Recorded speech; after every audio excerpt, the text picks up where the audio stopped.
I'm Dave Greenwood, and this is Overcoming Distractions.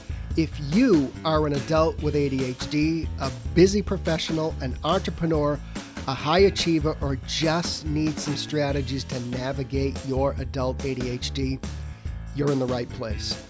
Who am I? I'm an entrepreneur with ADHD and the author of 2 books, Overcoming Distractions and Overcoming Burnout. I coach and mentor people just like you, and together we navigate the ups and downs of adult ADHD.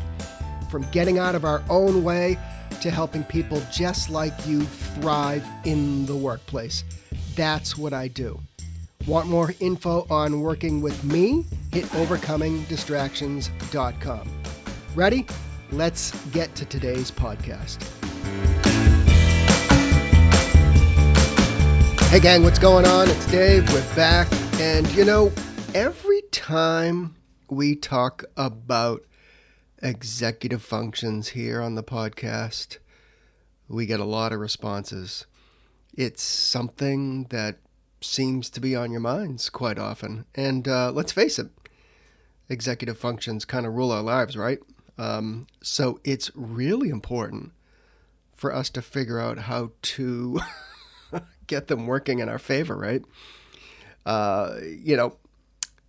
And while each of these little things I'm going to chat about briefly could be an individual podcast, which actually gives me a pretty good idea. I just want to go through like a street smart checklist, if you will, of strategies and tactics to be thinking about when it comes to executive functions. Because, I mean, think about it. I'm not a doctor, okay, but at the most basic level, ADHD is a challenge of our executive functions. So, if anything, I just want this episode is just to refresh your memory, okay, no pun intended, about some of the things that you kind of have to have in place as a busy adult with ADHD, with,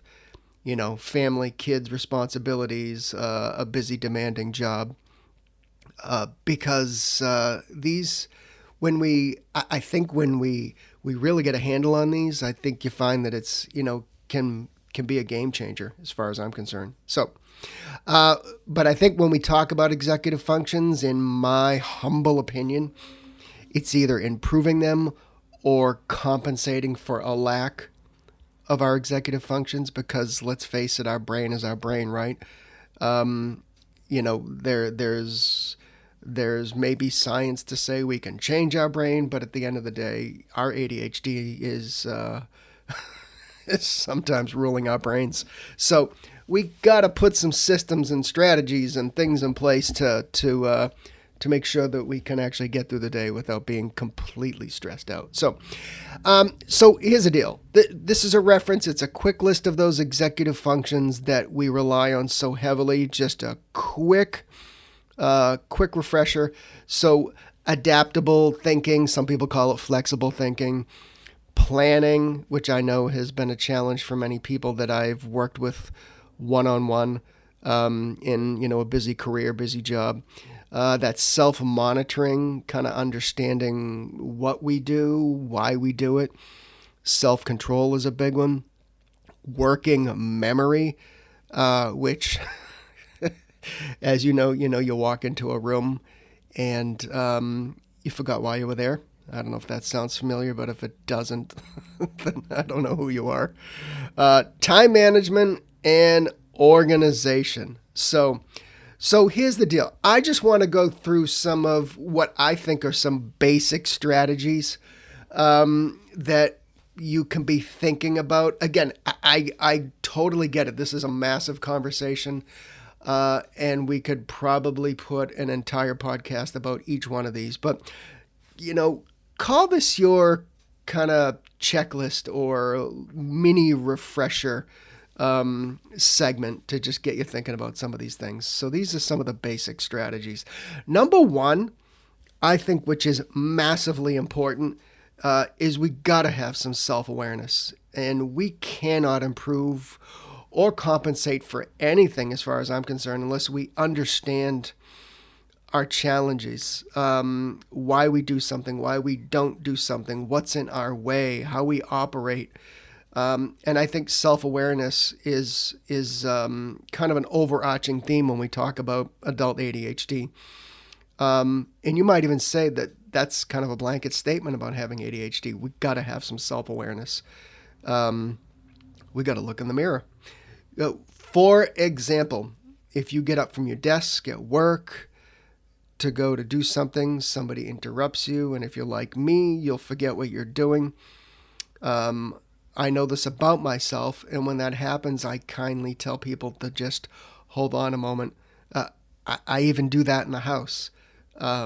Sometimes my son wants to show me something, and I know if I stop, I'm going to completely forget what I was doing. So, and if I get sidetracked, whatever I was doing just goes into thin air. So implement some self-awareness on the rest of this checklist, because some of us need to protect ourselves from ourselves, right? Okay. That's kind of the name of the game too. So one of the things, the first one, I think, if you're a busy professional, you got a demanding job, you got family, okay, you got a lot of projects going on. One of the things that has really helped me over the years is that weekly meeting with myself.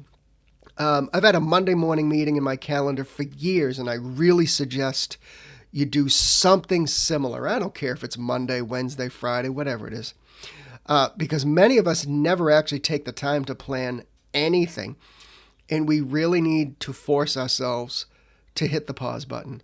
I know if we just take 20 minutes to see what needs to be done for an upcoming week, etc., it can go a long way to compensate for those challenges that we have with planning. And I get it. Once again, planning could be an entire episode, if not more, about adult ADHD. But one of the things you can do just to get started with the concept of planning is to just schedule that 20-minute meeting with yourself every week. So go to your calendar right now. Maybe you got to hit the pause button on this podcast, or write yourself a quick note. Go to your calendar, make a recurring invite to yourself weekly to just stop, look at the week ahead, look at your to-do list, and just get a better understanding of what's on your plate. And maybe you can sort some things out. Maybe you can schedule some projects. Maybe you can strategically delay stuff so not everything needs to be done right now, and so on and so on and so on. All right. Next. Okay, we're going to bang out this list, people, so pay attention. All right, you got to establish routines. I know, everybody's like, dun, dun, dun. I hate that word, routine. But I got to tell you, we really do need some type of routine in our life. And those can be simple things, create the daily routines for things such as waking up, the meal times, bedtime, those types of things, or routines at work. All right. And I've worked with more people trying to get ready the night before for the following day, because I believe this makes a massive difference. And this is one huge game-changing routine that you can start, is getting things ready the night before. So if I had any advice to you about just getting started with routines, it would be getting things ready the night before, maybe getting breakfast ready the night before, setting the coffee machine up, charging your laptop, putting it by the door, all these types of things, okay? Whatever you need to do to get out of the house with less stress the next day, that should be your routine the night before. That's one of many, okay? You have routines at work. Maybe you got routines on the weekend for different things, but that's just an example.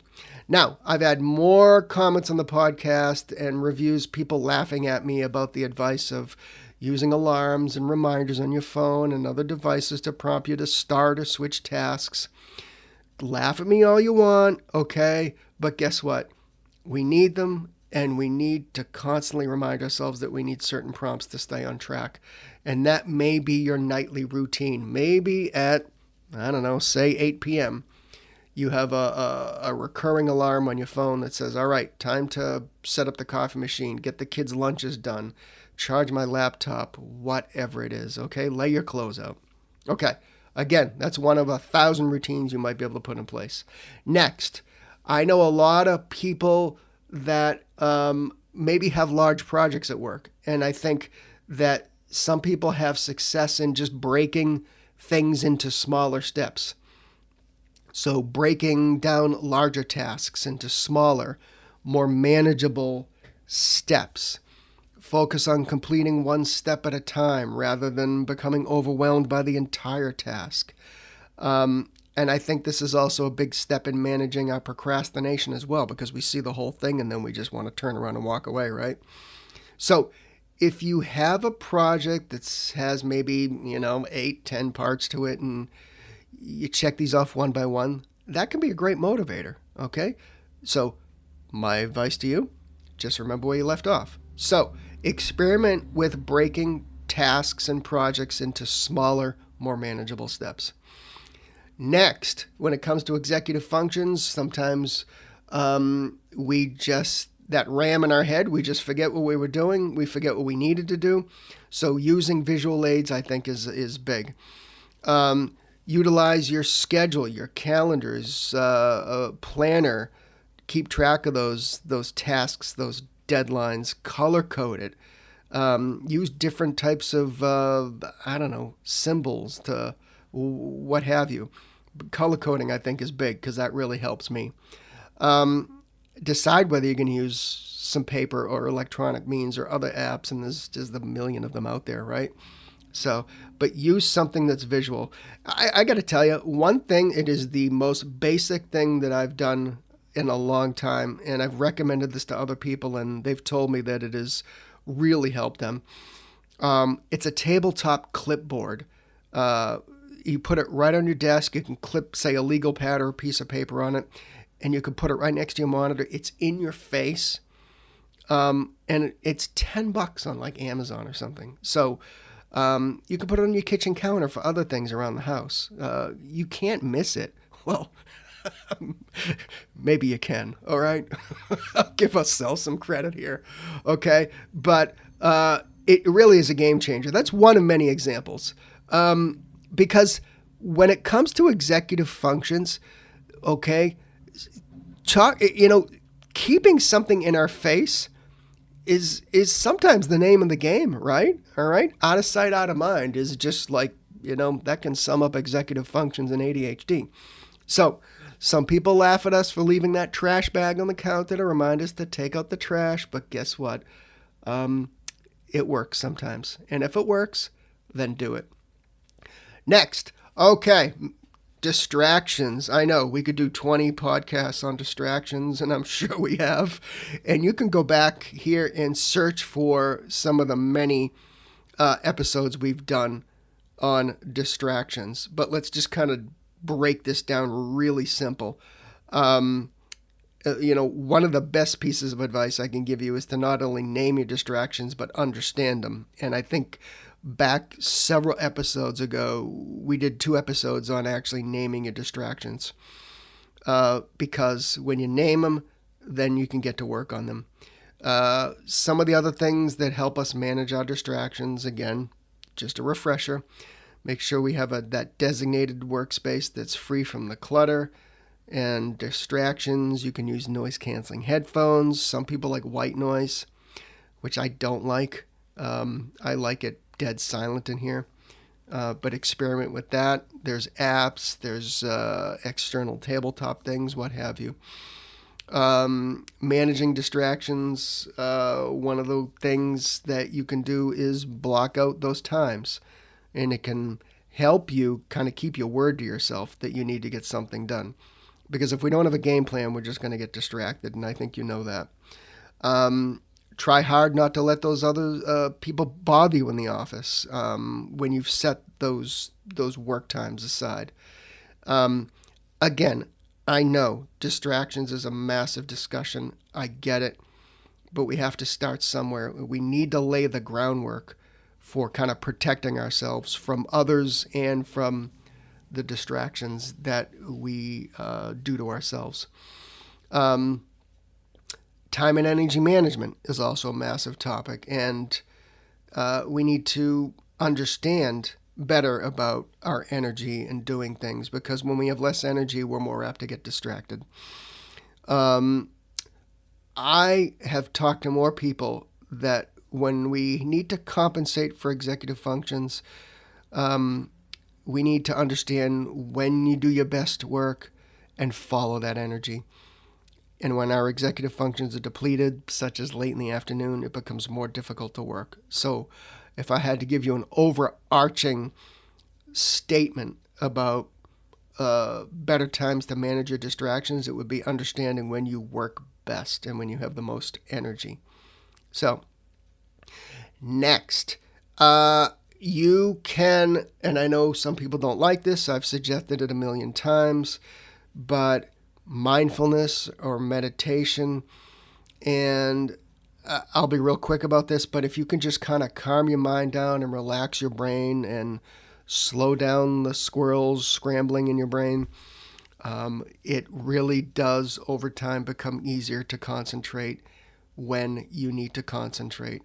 Um, I say hop on Spotify, any streaming service, find just 5 minutes, put your earbuds in, and just slow your brain down. And if you can do this repeatedly and maybe work your way up a little bit, 5 minutes, 10 minutes, maybe you do it before you sit down at your desk, I think it can be a game changer. We get wrapped up in what we need to do in our days and everything else going on in our lives, and that really starts to chip away at our executive functions. Next, something I've talked about a billion times, so I'll just briefly say real quick, on your checklist, regular exercise. Do something. Go for a walk. Go for a run if you like walking. Hit the gym, all right? There's a lot of gyms out there for $10 a month now, okay? Do something. Do something in your house, but you got to aim for exercise at least a few days a week, because that, again, in a much deeper discussion and a scientific discussion about dopamine and all that stuff, it could actually help you manage your executive functions and your ability to stay focused and get stuff done, etc., etc., etc. All right, some people suggest focusing on your diet, and I guess I'll either plead the fifth or just go right ahead and plead guilty here. I'm not the best with my diet. We try, and one thing I do, speaking of routines, is we do cook a lot of food, like on Sunday night, so we can get through a good chunk of the week. But I'll be honest with you, I'm not one to sit here and have a salad, all right? But if you can focus a little better on maybe a healthier diet, some experts, again, not a doctor, would say that that could help your executive functions. So if you love salads and you love seafood and you love good food, then take a crack at that. So next, I probably should have put this right up front, but executive functions, or the ability to manage your executive functions, really does depend on how you can repair your brain at night. And when you do that with sleep. And I've worked with more people that have a real hard time with sleep for all types of reasons. Some people start watching Netflix when the kids go to bed. Some people just can't wind their brain down. They end up awake till 1, 2 in the morning. Then they have to get up and go to work like the rest of us. And guess what happens? So managing your executive functions has a real big foundation on sleep. And if you can establish some type of consistent sleep schedule for that 7 to 9 hours of sleep, then you really need to start working on that. And if you're the type of person that is staying up till midnight, 1 in the morning, maybe start to kind of wind your bedtime back, maybe like by 15 minutes a night, or however you do it, instead of trying to go from 1 a.m. all the way to 9 p.m. because that might be unrealistic too. So some people love a nice bedtime routine, shutting the screens off, what have you. But you know what? This also reminds me I really got to get a sleep specialist on here soon, because it really is an enormous part of managing ADHD. So we're gonna see if we can find a really good sleep specialist to help us out with this topic. So the next thing, maybe you just need a support system. So work with a coach, work with a mentor, help get things back on track. And, I've worked with a lot of people that just need that weekly check-in because they have an enormous amount of projects and tasks. And they just want to make sure that, quite frankly, that's their weekly meeting with themselves is me sitting side by side with them and kind of figuring out how we can get through the week and manage this with less stress. So sometimes a little external support can help compensate for those executive functions.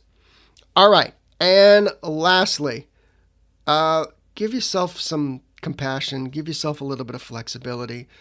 Try not to beat yourself up. We got good weeks, we got bad weeks, we got good days, we got bad days. Things happen. Okay, but the more we can try to get back up and have a better day, then just give yourself that grace. Know that you're working on it. Know that this bad day isn't permanent. You can get up and make a better day. And some days our executive functions are just going to get the best of us. So please do yourself a favor. Give yourself some grace. Give yourself some compassion. Cut yourself some slack, and don't beat yourself up when you have a bad day. Try and learn from it.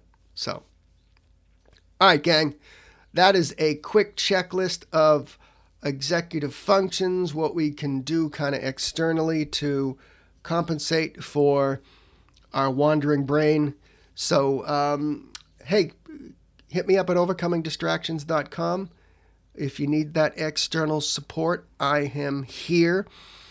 Book a quick Zoom chat with me, see if we're a good fit, and I look forward to hearing from you. All right, we'll catch you next time.